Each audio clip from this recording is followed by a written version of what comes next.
Everyone, ನಿಮ್ಮೆಲ್ಲರಿಗೂ ನನ್ನ ಚಾನಲ್ನಲ್ಲಿ ವೆಲ್ಕಮ್. ಇವತ್ತಿನ ರೀಡಿಂಗ್ ಕ್ಯಾಂಡಲ್ ವ್ಯಾಕ್ಸ್ ರೀಡಿಂಗ್ ಆಗಿರುತ್ತೆ. ಟಾಪಿಕ್ ಬಂದುಬಿಟ್ಟು, ನೀವು ಯಾವ ವ್ಯಕ್ತಿ ಮೇಲೆ ಈ ಒಂದು ರೀಡಿಂಗ್ನ ನೋಡ್ತೀರಾ, ಆ ವ್ಯಕ್ತಿಗೆ ಇನ್ನು ನಿಮ್ಮ ನೆನಪು ಇದೆಯಾ ಅಥವಾ ನಿಮ್ಮ ನೆನಪು ಅವರಿಗೆ ಕಾಡ್ತಾ ಇದೆಯಾ ಅಂತ ಹೇಳ್ಬಿಟ್ಟು ಈ ಒಂದು ರೀಡಿಂಗ್ ಆಗಿರುತ್ತೆ. ಇದೊಂದು ಜಸ್ಟ್ ಜನರಲ್ ರೀಡಿಂಗ್. ನಿಮಗೆ ರೆಸೊನೇಟ್ ಆದರೆ ಮಾತ್ರ ಈ ಒಂದು ರೀಡಿಂಗ್ನ ವಾಚ್ ಮಾಡಲಿಕ್ಕೆ ಕಂಟಿನ್ಯೂ ಮಾಡ್ಬೋದು. ನಿಮಗೆ ಪರ್ಸ್ನಲಾಗಿ ಕನ್ಸಲ್ಟೇಷನ್ಸ್ನ ತೊಗೊಳ್ಬೇಕು ಅಂತಿದ್ರೆ ನೀವು ನನ್ನನ್ನು ಕಾಂಟ್ಯಾಕ್ಟ್ ಮಾಡ್ಬೋದು. ನನ್ನ ಕಾಂಟ್ಯಾಕ್ಟ್ ಡೀಟೇಲ್ಸ್ ನಾನು ಡಿಸ್ಕ್ರಿಪ್ಷನ್ ಬಾಕ್ಸಲ್ಲಿ ಕೊಟ್ಟಿರ್ತೀನಿ. ಅಲ್ಲಿ ವಾಟ್ಸಪ್ಪಲ್ಲಿ ಮೆಸೇಜ್ ಮಾಡೋ ಮೂಲಕ ಮಾತ್ರ ನೀವು ನನ್ನನ್ನು ಕಾಂಟ್ಯಾಕ್ಟ್ ಮಾಡಬೇಕಾಗತ್ತೆ. ಓಕೆ, ಡೈರೆಕ್ಟಾಗಿ ಯಾರೂ ಕೂಡ ಕಾಲ್ ಮಾಡಬೇಡಿ. ತುಂಬ ಜನ ಕಾಲ್ ಮಾಡ್ತೀರಾ, ಯಾಕೆ ಅಂತ ಗೊತ್ತಿಲ್ಲ, ಹೇಳಿದ್ರು ಕೂಡ ಕಾಲ್ ಮಾಡ್ತಾನೆ ಇರ್ತೀರ, ಯಾಕೆ ಅಂತ ಗೊತ್ತಿಲ್ಲ. It's okay. ಸೊ ಸ್ವಲ್ಪ ಅರ್ಥ ಮಾಡ್ಕೊಳ್ಳಿ. ಡೈರೆಕ್ಟಾಗಿ ಕಾಲ್ ಮಾಡಿದ್ರೆ ನಿಮಗೆ ಯಾವುದೇ ರೀತಿಯಾದಂಥ ಇನ್ಫಾರ್ಮೇಷನ್ಸು ಸಿಗೋಲ್ಲ. ಓಕೆನಾ? ಸೊ ನೀವು ಏನು ವಾಟ್ಸಪ್ಪಲ್ಲಿ ನೀವು ಕಾಂಟ್ಯಾಕ್ಟ್ ಮಾಡ್ತೀರಾ ಆದಷ್ಟು ನಿಮಗೆ ನಿಮ್ಮ ಒಂದು ಕ್ವಶನ್ಸಿಗೆ ಆನ್ಸರ್ಸ್ ಸಿಗುತ್ತೆ. ಓಕೆನಾ? ಸೊ ಇಲ್ಲಿ ಯಾರೆಲ್ಲ ನನ್ನ ಚಾನಲ್ನ ಸಬ್ಸ್ಕ್ರೈಬ್ ಮಾಡ್ಕೊಂಡಿದ್ದೀರಾ, ನಾನು ಅಪ್ಲೋಡ್ ಮಾಡೋಂಥ ವೀಡಿಯೋಗಳಿಗೆ ಯಾರೆಲ್ಲ ವ್ಯೂ ಮಾಡ್ತೀರಾ ಅವರಿಗೆಲ್ಲರಿಗೂ ಥ್ಯಾಂಕ್ ಯು ಸೋ ಮಚ್. ಹಾಗೆ ಈ ಒಂದು ಚಾನಲ್, ಈ ಒಂದು ವಿಡಿಯೋ ಮುಖಾಂತರ ಫಸ್ಟ್ ಟೈಮ್ ನೀವು ನನ್ನ ಚಾನಲ್ನ ವಿಸಿಟ್ ಮಾಡ್ತಾ ಇದ್ರೆ ನಿಮಗೂ ಕೂಡ ನನ್ನ ಚಾನಲ್ಗೆ ವೆಲ್ಕಮ್ ಅಂತ ಹೇಳ್ತೀನಿ. ಹಾಗೆ ಯಾರೆಲ್ಲ ಸಬ್ಸ್ಕ್ರೈಬ್ ಮಾಡಿಕೊಂಡು ತುಂಬಾ ಪಾಸಿಟಿವ್ ಆಗಿ ಕಮೆಂಟ್ಸ್ಗಳನ್ನು ಮಾಡ್ತಾ ಈ ಒಂದು ಚಾನಲ್ಗೆ ಸಪೋರ್ಟ್ ಮಾಡ್ತಿದ್ದೀರಾ ನಿಮಗೂ ಕೂಡ ಥ್ಯಾಂಕ್ ಯು ಸೋ ಮಚ್. ಹಾಗೆ ನಿಮ್ಮ ಲೈಫನ್ನು ಒಂದು ಪಾಸಿಟಿವ್ ವೇಲಿ ಚೇಂಜ್ ಮಾಡ್ಕೊಳ್ಬೇಕು. ಹಾಗೆ ಏನು ಹೇಳ್ಬೋದು, ಒಂದು ನಿಮ್ಮ ಲೈಫಲ್ಲಿ ಏನು ಅಂದ್ಕೊಂಡಿದ್ದೀರಾ, ನೀವೇನು ಸಾಧನೆ ಮಾಡಬೇಕಂತ ಅಂದ್ಕೊಂಡಿದ್ದೀರಾ ಅದನ್ನು ಎಫರ್ಟ್ಲೆಸ್ ಆಗಿ ಸಾಧಿಸಲೇಬೇಕು ಅಂತ ನಿಮಗೆ ಯಾರಿಗೆಲ್ಲ ಒಂದು ಹಠ ಇದೆ ಅವರು ಲಾ ಆಫ್ ಅಟ್ರಾಕ್ಷನ್ ಕ್ಲಾಸ್ಗೆ ಜಾಯಿನ್ ಆಗ್ಬೋದು. ಓಕೆನಾ? ನಿಮ್ಮ ಲೈಫಲ್ಲಿ ಒಂದು ಪಾಸಿಟಿವ್ ವೇನ ತೊಗೊಂಡು ಹೋಗ್ಬೋದು. ನಿಮ್ಮ ಲೈಫಲ್ಲಿರುವಂಥ ಪ್ರಾಬ್ಲಮ್ಸ್ ಏನಿರ್ಬೋದು, ಸ್ಟ್ರಗಲ್ಸ್ ಏನಿರ್ಬೋದು, ಅದರಿಂದ ಹೊರಗೆ ಬರಲಿಕ್ಕೆ ಈ ಒಂದು ಲಾ ಆಫ್ ಅಟ್ರಾಕ್ಷನ್ ನಿಮಗೆ ಹೆಲ್ಪ್ ಮಾಡುತ್ತೆ, ಯೂಸ್ ಆಗುತ್ತೆ ಅಂತ ಹೇಳ್ಬೋದು. ಓಕೆನಾ? ಸೊ ಯಾರೆಲ್ಲ ಇಂಟ್ರೆಸ್ಟೆಡ್ ಇದ್ದೀರಾ ಕ್ಲಾಸಸ್ಗೆ ಜಾಯ್ನ್ ಆಗಿ. ಆಲ್ರೆಡಿ ಈಗ ಕ್ಲಾಸಸ್ ಎಲ್ಲ ನಡೀತಾ ಇದೆ. ಓಕೆನಾ? ಸೊ ಇಂಡಿವಿಜುವಲ್ ಆಗಿರುತ್ತೆ, ಯಾವುದೇ ರೀತಿ ಗ್ರೂಪ್ ಇರಲ್ಲ. ಲಾ ಆಫ್ ಅಟ್ರಾಕ್ಷನ್ ಕ್ಲಾಸ್ ಏನಿದೆ ಅದು ಇಂಡಿವಿಜುವಲ್ ಆಗಿ ಇರುತ್ತೆ. ಓಕೆನಾ? ಆನ್ಲೈನ್ ಕ್ಲಾಸಸ್ ಇರುತ್ತೆ. 2 ಸೆಷನ್ಸ್ ಇರುತ್ತೆ ನಿಮಗೆ. ಫಸ್ಟ್ ಸೆಷನ್ ಯಾವಾಗ ತೊಗೊಳ್ತೀರಾ ಆದಮೇಲೆ, ಫಸ್ಟ್ ಸೆಷನ್ ಆದಮೇಲೆ ಒಂದು 15 ಡೇಸ್ ಆದಮೇಲೆ ಸೆಕೆಂಡ್ ಸೆಷನ್ ಇರುತ್ತೆ. ಓಕೆನಾ? ಸೊ ಪವರ್ಫುಲ್ ಆಗಿರುವಂಥ ಮೆಡಿಟೇಷನ್ಸ್ ಇರ್ಬೋದು, ಟೆಕ್ನಿಕ್ಸ್ ಇರ್ಬೋದು, ಮ್ಯಾನಿಫೆಸ್ಟೇಷನ್ ಟೆಕ್ನಿಕ್ಸ್ ಇರ್ಬೋದು, ಎಲ್ಲದನ್ನು ಕಲಿತೀರ ಲಾ ಆಫ್ ಅಟ್ರಾಕ್ಷನ್ ಕ್ಲಾಸಲ್ಲಿ. ಓಕೆ, ಯಾರಿಗೆಲ್ಲ ಇಂಟ್ರೆಸ್ಟ್ ಇದೆ ಅವ್ರು ಆದಷ್ಟು ಬೇಗ ಜಾಯ್ನ್ ಆಗಿ. ಇವತ್ತಿನ ರೀಡಿಂಗ್ ಸ್ಟಾರ್ಟ್ ಮಾಡೋಣ. ಇಲ್ಲಿ ಯಾರೆಲ್ಲ ನೋ ಕಾಂಟ್ಯಾಕ್ಟಲ್ಲಿದ್ದೀರಾ, ಆಲ್ರೆಡಿ ಮ್ಯಾರಿಡ್ ಆಗಿ ಸಪ್ರೇಟಲ್ಲಿದ್ದೀರಾ ಅಥವಾ ಬ್ರೇಕಪ್ ಸಿಚುವೇಷನಲ್ಲಿದ್ದೀರಾ, ಓಕೆನಾ, ಅವರೆಲ್ಲರೂ ಈ ಒಂದು ರೀಡಿಂಗ್ನ ನೋಡ್ಬೋದು. ನೋ ಕಾಂಟ್ಯಾಕ್ಟ್ಸ್ ಇರ್ಬೋದು ಅಥವಾ ಸಪ್ರೇಷನಲ್ಲಿ ಇರ್ತೀರಾ, ನೀವೆಲ್ಲರೂ ಈ ಒಂದು ರೀಡಿಂಗ್ನ ನೋಡ್ಬೋದು. ಓಕೆ,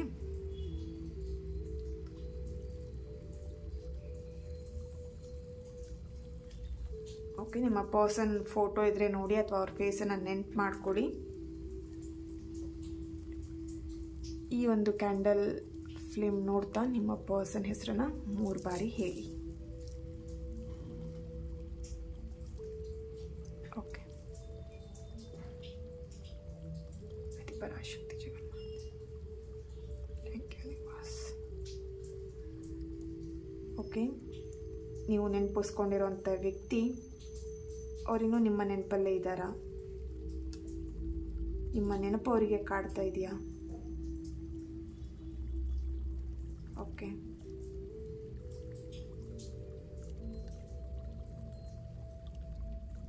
ಎಸ್, ಇಲ್ಲಿ ಒಂದು ಪಶ್ಚಾತ್ತಾಪ ಅನ್ನುವಂಥದ್ದು ಅವರಿಗೆ ಇಲ್ಲಿ ಕಾಡ್ತಾ ಇದೆ.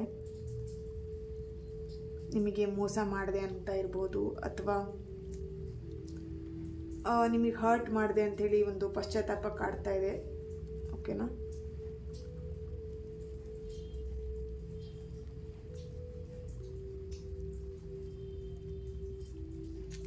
ಇಲ್ಲಿ ಇಬ್ಬರಿಗೂ ಕೂಡ ಒಂದಾಗಬೇಕು ಅನ್ನೋವಂಥ ಮನಸ್ಸು ಇಲ್ಲ. ಓಕೆ, ಸೊ ಯಾಕಂತ ಹೇಳಿದ್ರೆ ಇಬ್ಬರಿಗೂ ಒಬ್ರನ್ನೊಬ್ರು ತುಂಬಾ ಹರ್ಟ್ ಮಾಡ್ಕೊಂಡಿದ್ದೀರಾ. ಒಂದಾಗಬೇಕು ಅಂತ ಫೀಲ್ ಆಗ್ತಾ ಇಲ್ಲ. ಇಲ್ಲಿ ಕೆಲವೊಬ್ರು ತುಂಬ ಜನ ಸಪ್ರೇಷನಲ್ಲಿದ್ದೀರಾ. ಓಕೆ,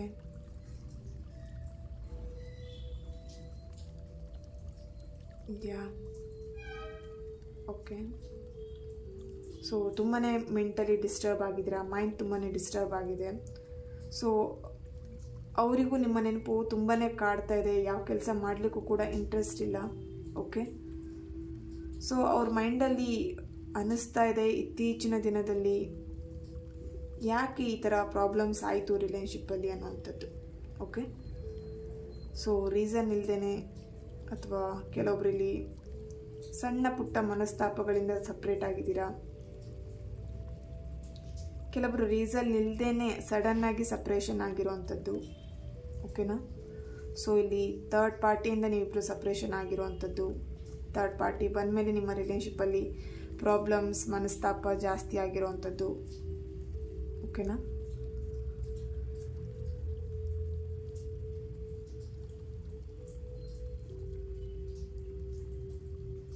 ತುಂಬಾ ಇನ್ನೋಸೆಂಟ್ ಇದ್ದೀರಾ ನೀವು. ನಿಮಗೆ ಈಸಿಯಾಗಿ ಯಾರು ಬೇಕಿದ್ರೂ ಮೋಸ ಮಾಡ್ಬೋದು, ಅಷ್ಟು ನೀವು ಇನ್ನೋಸೆಂಟ್ ಇದ್ದೀರಾ. ಓಕೆನಾ. ಸೊ ಬೇಗ ನೀವು ಮನಸ್ಸಿಗೂ ಹಚ್ಕೊಳ್ತೀರಾ. ಯಾರಾದರೂ ಏನಾದರೂ ಒಂದು ಸಣ್ಣ ಮಾತು ಹೇಳಿದ್ರು ಕೂಡ ಅಷ್ಟೇ, ನೀವು ತುಂಬಾ ಮನಸ್ಸಿಗೆ ಹಚ್ಕೊಂಡ್ಬಿಡ್ತೀರಾ. ಸೊ ಹಾಗಾಗಿ ನಿಮ್ಮ ಇನ್ನೋಸೆನ್ಸ್ನ ಇಲ್ಲಿ ಮಿಸ್ಯೂಸ್ ಮಾಡ್ಕೊಂಡಿದ್ದಾರೆ ನಿಮ್ಮ ಪರ್ಸನ್ ಅಂತ ಕಾಣಿಸ್ತಿದೆ. ಓಕೆನಾ. ಸೊ ಇಲ್ಲಿ ನಿಮ್ಮನ್ನು ತುಂಬಾ ಯೂಸ್ ಮಾಡ್ಕೊಂಡಿದ್ದಾರೆ ಅವರ ಒಂದು ಅನುಕೂಲಕ್ಕೆ. ಓಕೆನಾ. ಸೊ ನಿಮ್ಮ ಇನ್ನೋಸೆನ್ಸ್ ಮಿಸ್ಯೂಸ್ ಆಗಿರೋ ಹಾಗೆ ಇಲ್ಲಿ ಚಾನಲೈಸ್ ಆಗ್ತಾ ಇದೆ. ಓಕೆ. ತುಂಬ ಬೇಗ ಹರ್ಟ್ ಆಗ್ತೀರಾ, ಮನಸ್ಸಿಗೆ ಬೇಗ ಹಚ್ಕೊಳ್ತೀರಾ ಆ್ಯಂಡ್ ಬೇರೆಯವರಿಗೆ ಬೇಗ ಕನೆಕ್ಟ್ ಆಗ್ತೀರಾ. ಓಕೆನಾ. ಸೊ ಎಲ್ಲರನ್ನೂ ಪಾಪ ಅಂತ ಹೇಳುವಂಥದ್ದು ಇರ್ಬೋದು, ಅಥವಾ ಬೇಗ ಕನೆಕ್ಟ್ ಆಗ್ತೀರಾ, ಬೇಗ ಹಾಗೇ ಹರ್ಟ್ ಆಗ್ತೀರಾ. ಓಕೆನಾ. ಯಾರಿಗೆ ಬೇಗ ಕನೆಕ್ಟ್ ಆಗಿರ್ತೀರ ಅವರಿಂದ ತುಂಬ ಹರ್ಟ್ ಆಗ್ತೀರಾ ನೀವು. ಓಕೆ.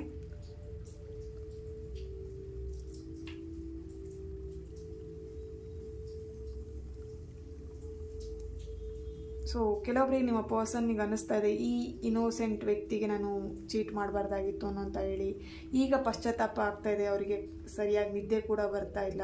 ತುಂಬ ರಾತ್ರಿ ಆಗಿರ್ಬೋದು, ಹಗಲಾಗಿರ್ಬೋದು, 24/7 ಅಂತೇಳಿ ನಿಮ್ಮನ್ನು ಅವರು ತುಂಬ ನೆನಪಿಸ್ಕೊಳ್ತಾ ಇದ್ದಾರೆ. ಬಟ್ ಇಲ್ಲಿ ಮಿಂಚಿ ಹೋದ ಕಾಲಕ್ಕೆ ಚಿಂತಿಸಿ ಫಲವಿಲ್ಲ ಅಂಥೇಳಿ ಅಲ್ವಾ. ಸೊ ಹಾಗೆ ಇಲ್ಲಿ ಟೈಮ್ ಆಲ್ರೆಡಿ ಕಳೆದು ಹೋಗಿದೆ, ಸಪ್ರೇಷನ್ ಆಗಿದ್ದೀರಾ. ಸೊ ಒಂದು ಚಾನ್ಸ್ ಸಿಗತ್ತಾ ಅಂಥೇಳಿ ಇಲ್ಲಿ ನಿಮ್ಮ ಪರ್ಸನ್ ನಿಮಗೋಸ್ಕರ ವೆಯ್ಟ್ ಮಾಡ್ತಾ ಇದ್ದಾರೆ. ಕಾಂಟ್ಯಾಕ್ಟ್ ಮಾಡಲಿಕ್ಕಾಗತ್ತಾ, ಹೇಗಾದರೂ ಮಾತಾಡಲಿಕ್ಕಾಗತ್ತಾ, ಅಥವಾ ಮಾಡಿರೋ ತಪ್ಪಿಗೆ ಕ್ಷಮೆ ಕೇಳಿ ಮತ್ತೆ ರಿಲೇಷನ್ಶಿಪ್ಪನ್ನು ಸರಿ ಮಾಡ್ಕೊಳ್ಲಿಕ್ಕಾಗತ್ತಾ, ಒಂದು ಚಾನ್ಸ್ ಇದೆಯಾ ಅಂಥೇಳಿ ಇಲ್ಲಿ ವೆಯ್ಟ್ ಮಾಡ್ತಾ ಇದ್ದಾರೆ ನಿಮ್ಮ ಪರ್ಸನ್.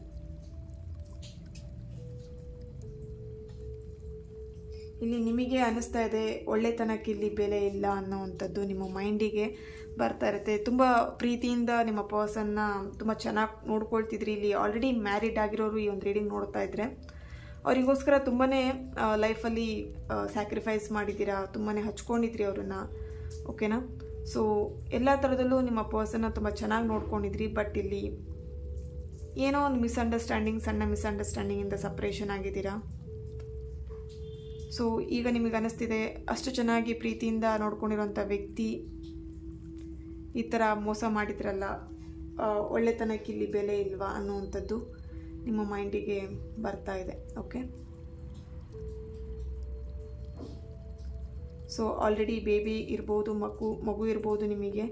ಸೊ ಆ ಮಗುವಿಗೋಸ್ಕರ ಆದರೂ ವಾಪಸ್ ರಿಟರ್ನ್ ಬರ್ತಾರಾ ಅನ್ನುವಂಥದ್ದು ನಿಮ್ಮ ಮೈಂಡಲ್ಲಿದೆ.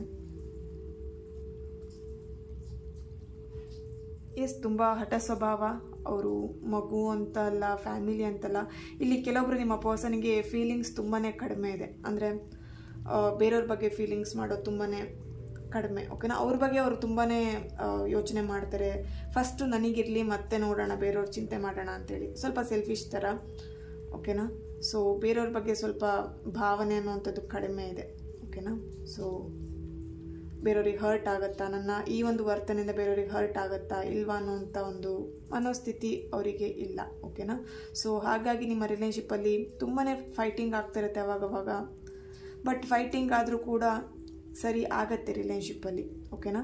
ಸೊ ಅಂಡರ್ಸ್ಟ್ಯಾಂಡಿಂಗ್ ಮಾಡ್ಕೊಂಡು ಹೋಗ್ತೀರಾ. ಹಸ್ಬೆಂಡ್ ಇರ್ಬೋದು, ವೈಫ್ ಇರ್ಬೋದು, ಅಥವಾ ನಿಮ್ಮ ಪಾರ್ಟ್ನರ್, ಪರ್ಸನ್, ನೀವಿರ್ಬೋದು, ನಿಮ್ಮ ಪರ್ಸನ್ ಇರ್ಬೋದು. ಓಕೆ.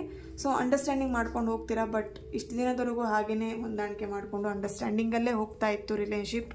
ಬಟ್ ಫೈನಲ್ ಒಂದು ನಿರ್ಧಾರ ತಗೊಂಡು ನೀವಿಬ್ಬರು ಸಪ್ರೇಷನ್ ಆಗಿದ್ದೀರಾ. ಸಪ್ರೇಷನ್ ಆದಮೇಲೆ ನಿಮ್ಮ ಪರ್ಸನಿಗೆ ಇಲ್ಲಿ ಅನ್ನಿಸ್ತಾ ಇದೆ, ಓಕೆನಾ, ಎಲ್ಲೋ ದುಡುಕಿ ನಿರ್ಧಾರ ತಗೊಂಡೆ, ತಪ್ಪಿ ನಿರ್ಧಾರ ತೊಗೊಂಡ್ಬಿಟ್ನಾ ಅಂತೇಳಿ. ಓಕೆ.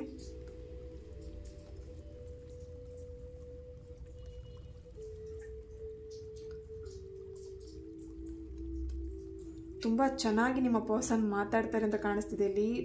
ಮಾತಾಡೋದ್ರಲ್ಲಿ ಎಕ್ಸ್ಪರ್ಟ್ ಇದ್ದಾರೆ, ವಾದ ಮಾಡೋದಲ್ಲಿರ್ಬೋದು, ಜಗಳ ಮಾಡೋದ್ರಲ್ಲಿರ್ಬೋದು, ಬಿಟ್ಕೊಡಲ್ಲ, ಯಾವುದನ್ನು ಬಿಟ್ಕೊಡಲ್ಲ, ಸರಿಯಾಗಿ ನಿಂತ್ಕೊಳ್ತಾರೆ, ಜಗಳಕ್ಕೆ ನಿಂತ್ಕೊಳ್ತಾರೆ. ಸೊ ಓಕೆ, ಇಲ್ಲಿ ತುಂಬಾ ಒಂದು ಸ್ಟ್ರಾಂಗ್ ಅಗ್ರೆಸಿವ್ ಮೈಂಡ್, ಯಾಕೆ ಬಿಟ್ಕೊಡ್ಬೇಕು ಅನ್ನೋಂಥ ಒಂದು ಹಠ ಸ್ವಭಾವ, ನಾನು ಸೋಲಲ್ಲ ಅನ್ನೋಂಥ ಹಠ ಸ್ವಭಾವ ಕಾಣಿಸ್ತಾ ಇದೆ ಇಲ್ಲಿ. ಓಕೆನಾ. ಸೊ ಅವರು ನೇಚರೇ, ಅವ್ರ ಬರ್ತ್ ಅಂದರೆ ಅವ್ರು ಹುಟ್ಟಿರೋದೇ ಆ ಥರ. ಸೊ ಹುಟ್ಟು ಗುಣ ಅಂತ ಹೇಳ್ತಾರಲ್ವ, ಆ ಥರ ಅವ್ರದ್ದು. ಸೊ ಅದನ್ನು ಚೇಂಜ್ ಮಾಡಲಿಕ್ಕೆ ಆಗಲ್ಲ ಕೆಲವೊಬ್ಬರು ಹುಟ್ಟು ಗುಣನ ಅಲ್ವಾ. ಸೊ ಹಾಗೆ ಅವರು ಮುಂಚೆಯಿಂದ ಬೆಳ್ಕೊಂಬಂದಿರೋಂಥ ರೀತಿ, ಹಾಗೆ ಒಂದು ಸ್ಟ್ರಾಂಗ್ನೆಸ್ ಇದೆ ಅವರಿಗೆ. ಓಕೆನಾ. ಸೊ ಹಾಗಾಗಿ ಅವರು ಜಗಳಕ್ಕಾದರೂ ಅಷ್ಟೇ, ಫೈಟಿಂಗ್ ಆದರೂ ಅಷ್ಟೇ ನಿಂತ್ಕೊಳ್ತಾರೆ.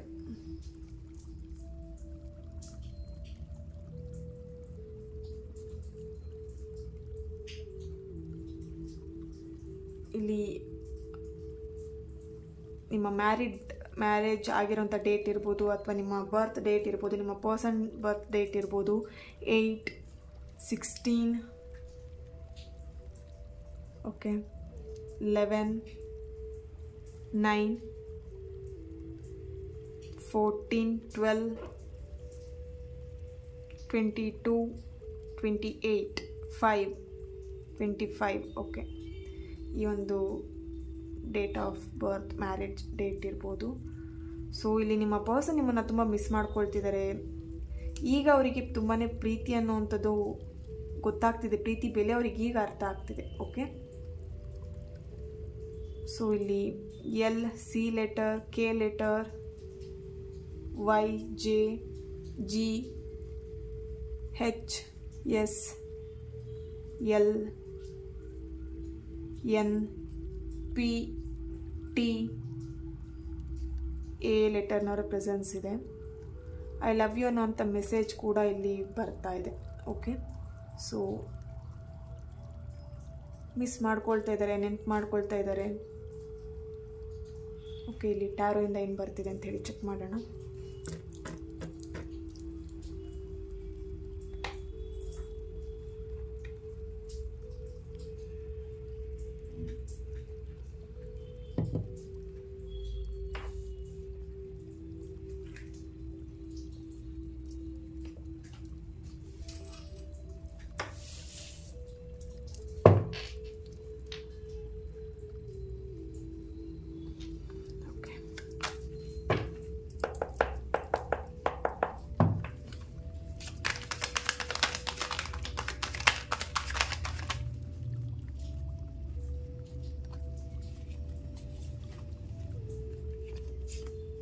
The Star. Wow, wish fulfillment card. Yes, again ಇಲ್ಲಿ third party situations. Okay, strength card. Yes, ನೋಡಿ ತುಂಬಾ ಸ್ಟ್ರಾಂಗ್ ಇದ್ದಾರೆ ಇಲ್ಲಿ. ಥರ್ಡ್ ಪಾರ್ಟಿ ಕೂಡ ತುಂಬಾ ಆ ಒಂದು ಎನರ್ಜಿ ತುಂಬಾ ಸ್ಟ್ರಾಂಗ್ ಇದೆ. ಹಾಗೆ ನಿಮ್ಮ ಪರ್ಸನ್ ಕೂಡ ತುಂಬಾ ಸ್ಟ್ರಾಂಗ್ ಇದ್ದಾರೆ. ಮೆಂಟಲಿ ಆಗಿರ್ಬೋದು, ಫಿಸಿಕಲಿ ಆಗಿರ್ಬೋದು, ಹೋರಾಡಿ ಅಂದರೆ ಜಗಳ ಮಾಡಿ ಆದ್ರೂ ಆಲ್ರೆಡಿ ಈಗ ಕ್ಯಾಂಡಲ್ ವ್ಯಾಕ್ಸಲ್ಲಿ ಏನು ಬಂದಿದೆ ಅದೇ ಸ್ಟ್ರೆಂತ್ ಇಲ್ಲಿ ಬರ್ತಿದೆ, ಅದೇ ಎನರ್ಜಿನೇ ಇಲ್ಲಿ ಬರ್ತಿದೆ. ಸೊ ಹೋರಾಡಿ ಆದ್ರೂ ಅವರು ವಾದ ಮಾಡ್ತಾರೆ, ಜಗಳ ಮಾಡ್ತಾರೆ ನಿಮ್ಮ ಹತ್ರ. ಓಕೆನಾ. ಸೊ ಇಲ್ಲಿ ತುಂಬಾ ಹಠ ಸ್ವಭಾವ, ಮನಸ್ತಾಪ, ಜಗಳ ಮಾಡುವಂಥದ್ದು ಸ್ವಭಾವ ತುಂಬಾ ಕಾಣಿಸ್ತಾ ಇದೆ ಇಲ್ಲಿ. ಓಕೆನಾ. ಇಲ್ಲಿ ಕೆಲವೊಬ್ರು ಈ ಒಂದು ಡಿಪ್ರೆಷನ್ ಇರ್ಬೋದು, ಅಥವಾ ಸಮಥಿಂಗ್ ಈ ಒಂದು ರಿಲೇಶನ್ಶಿಪ್ಪಲ್ಲಿ ಆಗ್ತಿರೋಂಥ ಪ್ರಾಬ್ಲಮಿಂದ ಕೆಲವೊಬ್ರು ಇಲ್ಲಿ ಕೆಟ್ಟ ಚಟಗಳನ್ನು ಕಲ್ತಿರ್ಬೋದು, ಅಂದರೆ ಡ್ರಿಂಕ್ಸ್ ಮಾಡುವಂಥದ್ದಾಗಿರ್ಬೋದು, ಅಥವಾ ಸಮಥಿಂಗ್ ಇಲ್ಲಿ ಏನೋ ಬ್ಯಾಡ್ ಹ್ಯಾಬಿಟ್ಸ್ಗೆ ಒಳಗಾಗಿದ್ದೀರಾ, ತುತ್ತಾಗಿದ್ದೀರಾ ಅಂತ ಕಾಣಿಸ್ತಾ ಇದೆ ಇಲ್ಲಿ. ಓಕೆ. ಸೊ ಇಲ್ಲಿ ತುಂಬ ಜನಕ್ಕೆ ವೇಟಿಂಗಲ್ಲಿದೆ, ಪರ್ಸನ್ ಬರ್ತಾರಾ ಅನ್ನುವಂಥ ವೇಟಿಂಗ್ ಇದೆ. ತುಂಬ ಜನ ದಿನದಿಂದ ವೆಯ್ಟ್ ಮಾಡ್ತಿದ್ದೀರಾ, ವರ್ಷದಿಂದ ವೆಯ್ಟ್ ಮಾಡ್ತಾ ಇದ್ದೀರಾ. ಇಲ್ಲಿ ಕೆಲವೊಬ್ರಿಗೆ ಅನ್ನಿಸ್ತಾ ಇದೆ ಈ ಒಂದು ಪ್ರೀತಿ ಬಗ್ಗೆ ನಾನು ಎಷ್ಟೇ ಯೋಚನೆ ಮಾಡಿದ್ರು ಅಷ್ಟೇ, ಹೇಗಿದ್ರು ಈ ಪರ್ಸನ್ ಬರಲ್ಲ, ಸುಮ್ಮನೆ ಯಾಕೆ ಆ ವ್ಯಕ್ತಿ ಬಗ್ಗೆ ತಲೆ ಕೆಡಿಸ್ಕೊಳ್ಬೇಕು ಅಂತ ಹೇಳಿ ಅನ್ನಿಸ್ತಾ ಇದೆ ಇಲ್ಲಿ ಕೆಲವೊಬ್ಬರಿಗೆ. ಓಕೆನಾ. ಸೊ ದ ಸ್ಟಾರ್ ಬಂದಿರೋದ್ರಿಂದ ಇಲ್ಲಿ ಡೆಫಿನೆಟ್ಲಿ ನಿಮಗೆ ಒಂದು ಏನು ಹೇಳ್ಬೋದು, ಸೆಲ್ಫ್ ಕಾನ್ಫಿಡೆಂಟ್ ಇರ್ಬೋದು, ಅಥವಾ ನಿಮ್ಮಲ್ಲೇ ನಿಮಗೊಂದು ಡೌಟ್ ಬರ್ತಿದೆ, ನಿಮ್ಮೇಲೆ ನಿಮಗೆ ಬೇಜಾರಾಗ್ತಿದೆ. ಈಗ ಏನು ಹೇಳ್ಬೋದು, ಈ ಕಡೆ ಪರ್ಸನ್ನು ಇಲ್ಲ, ಲೈಫಲ್ಲಿ ಕೆರಿಯರಲ್ಲೂ ಕೂಡ ತುಂಬಾ ಸ್ಟ್ರಗಲ್ ಪಡ್ತಿದ್ದೀರಾ, ಲೈಫಲ್ಲೂ ತುಂಬ ಸ್ಟ್ರಗಲ್ ಪಡ್ತಾ ಇದ್ದೀರಾ. ಬೇಕಾ ಈ ಜೀವನ ಅನ್ನೋವಂಥದ್ದೆಲ್ಲ ನಿಮ್ಮ ಮೈಂಡಲ್ಲಿ ಬರ್ತಾ ಇದೆ ಇವಾಗ. ಓಕೆನಾ. ಸೊ ತುಂಬ ಜನ ಒಂದು ನೆಗೆಟಿವ್ ಥಾಟ್ಸ್ ತುಂಬಾ ಕಾಣಿಸ್ತಾ ಇದೆ ಇಲ್ಲಿ. ಎಸ್, ತುಂಬಾ ನೆಗೆಟಿವ್ ಆಗಿದ್ದೀರಾ, ತುಂಬ ಬ್ಲಾಕೇಜಸ್ ಕೂಡ ಇದೆ ನಿಮ್ಮ ಒಂದು ಚಕ್ರಗಳಲ್ಲಾಗಿರ್ಬೋದು ಅಥವಾ ನಿಮ್ಮ ಲೈಫಲ್ಲಾಗಿರ್ಬೋದು. ತುಂಬಾ ಬ್ಲಾಕೇಜಸ್ ಇದೆ ಇಲ್ಲಿ, ತುಂಬ ನೆಗೆಟಿವ್ ಆಗಿ ಥಿಂಕ್ ಮಾಡ್ತಿದ್ದೀರಾ, ತುಂಬ ಬ್ಲೈಂಡಾಗಿ ನಿಮ್ಮ ಪರ್ಸನ್ನ ನಂಬಿದ್ರಿ. ಬಟ್ ಆ ವ್ಯಕ್ತಿಯಿಂದ ಹರ್ಟ್ ಆದಮೇಲೆ, ಆ ವ್ಯಕ್ತಿಯಿಂದ ಚೀಟ್ ಆದಮೇಲೆ, ಮೋಸ ಆದಮೇಲೆ ತುಂಬಾ ಇಲ್ಲಿ ಡಿಪ್ರೆಷನಿಗೆ ಹೋಗ್ಬಿಟ್ಟಿದ್ದೀರಾ ಅಂತ ಕಾಣಿಸ್ತಾ ಇದೆ. ಒಂದು ಒಳ್ಳೆ ಟೈಮಿಗೋಸ್ಕರ ವೆಯ್ಟ್ ಮಾಡ್ತಾ ಇದ್ದೀರಾ. ಇಲ್ಲಿ ಟೈಮ್ ಸಿಗತ್ತಾ, ನನಗೂ ಒಂದು ಒಳ್ಳೆ ಟೈಮ್ ಬರುತ್ತಾ ಅಂತ ಹೇಳಿ ತುಂಬ ಜನ ಇಲ್ಲಿ ವೆಯ್ಟ್ ಮಾಡ್ತಿದ್ದೀರಾ. ಡೆಫಿನೆಟ್ಲಿ ಏಸ್ ಆಫ್ ಫ್ಯಾನ್ಸ್ ಬಂದಿರೋದನ್ನ ಡೋಂಟ್ ವರಿ, ನಿಮ್ಮ ಲೈಫಲ್ಲೂ ಚೇಂಜಸ್ ಕಾಣುತ್ತೆ. ಬಟ್ ಇಲ್ಲಿ ಏನಾಗುತ್ತೆ ಅಂತ ಹೇಳಿದ್ರೆ ನಿಮ್ಮ ಥಾಟ್ಸ್ ಫಸ್ಟ್ ಚೇಂಜ್ ಮಾಡಬೇಕಾಗುತ್ತೆ. ನಿಮ್ಮ ಥಾಟ್ಸ್ ಇಲ್ಲಿ ತುಂಬಾ ನೆಗೆಟಿವ್ ಆಗಿದೆ, ಓಕೆನಾ. ಸೊ ಎಸ್ ನೋಡಿ, ಸಕ್ಸಸ್ ಅಂತ ಬರ್ತಾ ಇದೆ. ಥಾಟ್ಸ್ನ ಚೇಂಜ್ ಮಾಡಿ, ಡೆಫಿನೆಟ್ಲಿ ಸಕ್ಸಸ್ ಬರುತ್ತೆ. ನೀವು ಇಲ್ಲಿ ಎಷ್ಟು ನೆಗೆಟಿವ್ ಆಗೇ ಥಿಂಕ್ ಮಾಡ್ತಿರ್ತೀರಾ, ನೆಗೆಟಿವ್ ಆಗೇ ಇರ್ತೀರಾ, ಅಷ್ಟು ನಿಮಗೆ ಏನು ನಿಮ್ಮ ಲೈಫಲ್ಲಿ ಕಷ್ಟ ಸ್ಟ್ರಗಲ್ ನೋಡ್ತಾನೆ ಇರ್ತೀರಾ, ಓಕೆನಾ. Choose A new direction, opportunity. Okay ನೋಡಿ, ಒಂದೊಳ್ಳೆ ಅಪರ್ಚುನಿಟಿ ಬರುತ್ತೆ, ಒಂದು ನ್ಯೂ ಡೈರೆಕ್ಷನ್. ಬಿಡಿ, ಪ್ರೀತಿ ಸಿಗಲಿಲ್ಲ, ಸಕ್ಸಸ್ ಆಗಲಿಲ್ಲ ಅಥವಾ ಆ ವ್ಯಕ್ತಿಯಿಂದ ಹರ್ಟ್ ಆಯಿತು, ಬಿಟ್ಬಿಡಿ, ಮನಸ್ಸಿಗೆ ಯಾಕೆ ಕಷ್ಟ ಹಚ್ಕೊಳ್ತೀರಾ ಅಲ್ವಾ. ಸೊ ಲೈಫಲ್ಲಿ ಎಲ್ಲ ಥರ ಪ್ರಾಬ್ಲಮ್ಸ್ ಇದ್ರೇ ಲೈಫ್ ಅಲ್ವಾ. ಸೊ ನೋಡಿ, ಮನೆ ಅಂತ ಹೇಳಿದರೆ ನಿಮಗೆ ಜಸ್ಟ್ ಒಂದು ಹಾಲ್ ನೋಡಿಬಿಟ್ಟು ಅಥವಾ ಒಂದು ಬೆಡ್ರೂಮ್ ನೋಡಿಬಿಟ್ಟು ಅಥವಾ ಒಂದು ಕಿಚನ್ ನೋಡಿಬಿಟ್ಟು ಮನೆ ಅಂತ ಹೇಳಲ್ಲ. ಫುಲ್ ಎಲ್ಲದೂ ಇದ್ದರೆ, ಹಾಲ್, ಕಿಚನ್ ಅಥವಾ ಬಾತ್ರೂಮ್, ಬೆಡ್ರೂಮ್ ಎಲ್ಲದೂ ಇದ್ದರೆ ಕೂಡ ಅದು ಮನೆ ಅಂತ ಆಗುತ್ತೆ ಅಲ್ವಾ. ಸುಮ್ಮನೆ ಯಾವುದೋ ಒಂದು ರೂಮ್ ನೋಡಿಬಿಟ್ಟು ಇದು ಮನೆ ಅಂತ ಹೇಳಲಿಕ್ಕಾಗಲ್ಲ. ಹಾಗೆ ಲೈಫಲ್ಲೂ ಅಷ್ಟೇ, ಪ್ರಾಬ್ಲಮ್, ಸ್ಟ್ರಗಲ್, ಹ್ಯಾಪಿನೆಸ್, ಖುಷಿ, ದುಃಖ ಎಲ್ಲ ಇದ್ರೇ ಅದು ಲೈಫ್ ಅಂತ ಹೇಳೋದು. ಇಲ್ಲ, ನನ್ನ ಲೈಫಲ್ಲಿ ಯಾವಾಗಲೂ ಖುಷಿಯಾಗಿರ್ತೀನಿ, ಹ್ಯಾಪಿಯಾಗಿರ್ತೀನಿ, ಯಾವಾಗಲೂ ನಗ್ನಾಗ್ತಾ ಇರ್ತೀನಿ ಅಂತ ಹೇಳಿದ್ರೆ ಕಷ್ಟದ ಏನು ರುಚಿ ಗೊತ್ತಾಗಲ್ಲ ನಿಮಗೆ ಅಲ್ವಾ. ಸೊ ಯುಗಾದಿ ಹಬ್ಬ ವರ್ಷಕ್ಕೆ ಒಂದ್ಸಲ ಬರುತ್ತೆ. ಯಾಕೆ? ಕಹಿನೂ ತಿನ್ನಿ, ಸಿಹಿನೂ ತಿನ್ನಿ, ಯಾವಾಗ ನಿಮಗೆ ಗೊತ್ತಾಗುತ್ತೆ ಕಷ್ಟ ಸುಖ ಅಂದರೆ ಏನು ಅಂತ ಹೇಳಿ ಅಲ್ವಾ. ಸೊ ಹಾಗೆಯೇ ಯಾವಾಗಲೂ ನಿಮಗೆ ಹೋಳಿಗೆ ತಿನ್ನುವಂಥ ಹಬ್ಬನೇ ಬರ್ತಿದ್ರೆ ಏನಾಗುತ್ತೆ, ಯಾವಾಗಲೂ ಖುಷಿ ಇರುತ್ತೆ ಹಬ್ಬ ಅಂದರೆ ಒಳ್ಳೆ ಹೋಳಿಗೆ ತಿನ್ನೋದು ಅಂತ. ಅದಕ್ಕೆ ವರ್ಷಕ್ಕೊಂದ್ಸಲ ಯುಗಾದಿ ಹಬ್ಬ ಬರುತ್ತೆ. ಕಹಿನೂ ತಿನ್ನಿ, ಕಹಿ ತಿಂದಾಗ ಗೊತ್ತಾಗುತ್ತೆ ಕಹಿ ರುಚಿ ಹೇಗಿರುತ್ತೆ, ತಿಂದಾಗ ಗೊತ್ತಾಗತ್ತಲ್ವಾ ರುಚಿ ಹೇಗಿರುತ್ತೆ ಕಹಿ ಅಂತೇಳಿ. ಹಾಗೆಯೇ ಲೈಫಲ್ಲೂ ಅಷ್ಟೇ, ಎಲ್ಲ ಪ್ರಾಬ್ಲಮ್ಸ್ ಬಂದ್ರೇ ಅಥವಾ ಲೈಫಲ್ಲಿ ಎಲ್ಲದೂ ಇದ್ರೇ ನಿಮಗೊಂದೊಂದು ಥ್ರಿಲ್ ಇರುತ್ತೆ, ಒಂದು ನೀವೇ ಸ್ಟ್ರಾಂಗ್ ಆಗ್ತೀರಾ ಹೇಗೆ ನಿಮ್ಮ ಲೈಫನ್ನು ಲೀಡ್ ಮಾಡಬೇಕಂತೇಳಿ, ಓಕೆನಾ. ಸೊ ನೋಡಿ, ಸಕ್ಸಸ್ ಬರ್ತಿದೆ. ಡೆಫಿನೆಟ್ಲಿ ನಿಮ್ಮ ಥಾಟ್ಸ್ನ ಚೇಂಜ್ ಮಾಡಿ, ಪಾಸಿಟಿವ್ ವೇಲಿ ತೊಗೊಂಬನ್ನಿ ನಿಮ್ಮ ಥಾಟ್ಸನ್ನ. ಡೆಫಿನೆಟ್ಲಿ ಇಲ್ಲಿ ಒಂದು ಚೂಸ್ ಎ ನ್ಯೂ ಡೈರೆಕ್ಷನ್. ಏನು ನಿಮ್ಮ ಲೈಫಲ್ಲಿ ಸಾಧನೆ ಮಾಡಬೇಕಂತಿದ್ದೀರಾ ಅಥವಾ ನಿಮ್ಮ ಲೈಫಲ್ಲಿ ಏನು ಚೇಂಜಸ್ ಮಾಡಬೇಕಂತಿದ್ದೀರಾ ಅದ್ರ ಬಗ್ಗೆ ಸ್ವಲ್ಪ ಕಾನ್ಸಂಟ್ರೇಟ್ ಮಾಡಿ. ಒಂದು ದಾರಿನ ಹುಡುಕಿ, ನಿಮ್ಮ ಲೈಫನ್ನು ಚೇಂಜ್ ಮಾಡ್ಕೊಳ್ಲಿಕ್ಕೆ ಏನು ಸಿಗತ್ತೆ, ಏನು ಹೊಸ ದಾರಿ ಇದೆ ನೋಡಿ. ಸಾಕಷ್ಟು ದಾರಿಗಳಿದೆ ನಿಮ್ಮ ಲೈಫನ್ನು ಚೇಂಜ್ ಮಾಡ್ಕೊಳ್ಲಿಕ್ಕೆ ಅಲ್ವಾ. ಸೊ ನಿಮಗೆ ಯಾವ ಸೂಟ್ ಆಗುತ್ತೆ ನಿಮಗೆ ಗೊತ್ತಾಗುತ್ತೆ. ಈಗ ನಿಮ್ಗೆ ಯಾವುದ್ರ ಮೇಲೆ ಇಂಟ್ರೆಸ್ಟ್ ಇರುತ್ತೆ, ನೀವು ಕೆಲಸ ಮಾಡುವಂಥ ರೀತಿ ಆಗಿರ್ಬೋದು ಅಥವಾ ನೀವೇನು ಮಾಡಬೇಕಂತ ಇದ್ದೀರಾ, ಸೊ ನಿಮಗೆ ಯಾವುದ್ರ ಮೇಲೆ ಇಂಟ್ರೆಸ್ಟ್ ಇರುತ್ತೆ ಅದ್ರ ಬಗ್ಗೆ ನೀವು ಸ್ವಲ್ಪ ಥಿಂಕ್ ಮಾಡಿ. ನಿಮ್ಮ ಲೈಫಲ್ಲಿ ಅಪರ್ಚುನಿಟಿ ಡೆಫಿನೆಟ್ಲಿ ಸಿಗುತ್ತೆ. ಬಟ್ ನೀವು ಇಲ್ಲೇನು ಮಾಡ್ತಿದ್ದೀರಾ, ನಿಮ್ಮ ಲೈಫ್ ಬಗ್ಗೆ ನೀವು ಥಿಂಕ್ ಮಾಡ್ತಿಲ್ಲ, ಅದ್ರ ಬಗ್ಗೆ ಸೀರಿಯಸ್ನೆಸ್ ಇಲ್ಲ, ಜಸ್ಟ್ ಪ್ರೀತಿ ಬಗ್ಗೆನೇ ಮುಳ್ಕೋಗ್ಬಿಟ್ಟಿದ್ದೀರಾ, ನಮ್ಮ ಲೈಫ್ ಮುಗೀತು ಅಂತೇಳಿ, ಓಕೆ.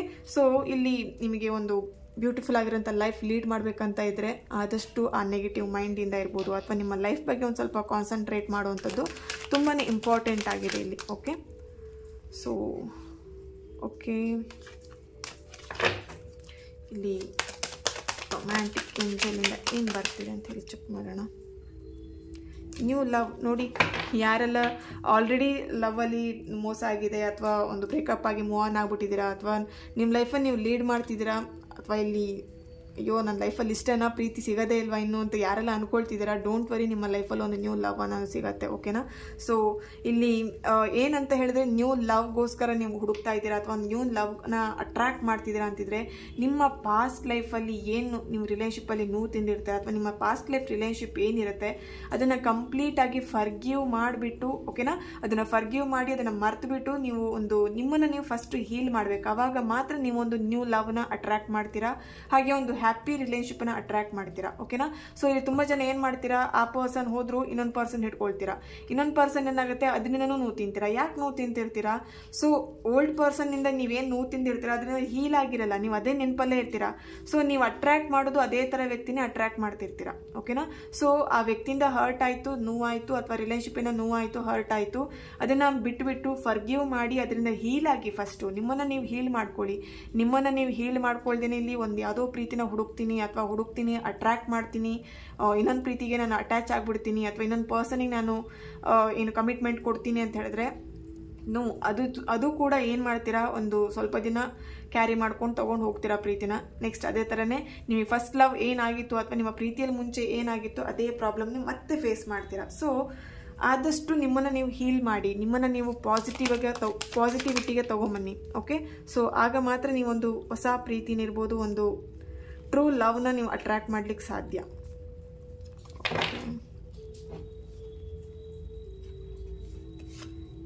ರಿಲಿಜಿಯಸ್ ಫ್ಯಾಕ್ಟರ್ಸ್, ಇಲ್ಲಿ ಕ್ಯಾಸ್ಟ್ ಇಶ್ಯೂಸ್ ಕೂಡ ಇದೆ. ಕ್ಯಾಸ್ಟ್ ಬಗ್ಗೆ ಸ್ವಲ್ಪ ಪ್ರಾಬ್ಲಮ್ಸ್ ಆಗಿದೆ ನಿಮ್ಮ ರಿಲೇಷನ್ಶಿಪ್ಪಲ್ಲಿ ಅಂತ ಕಾಣಿಸ್ತಿದೆ ಕೆಲವೊಬ್ಬರಿಗೆ.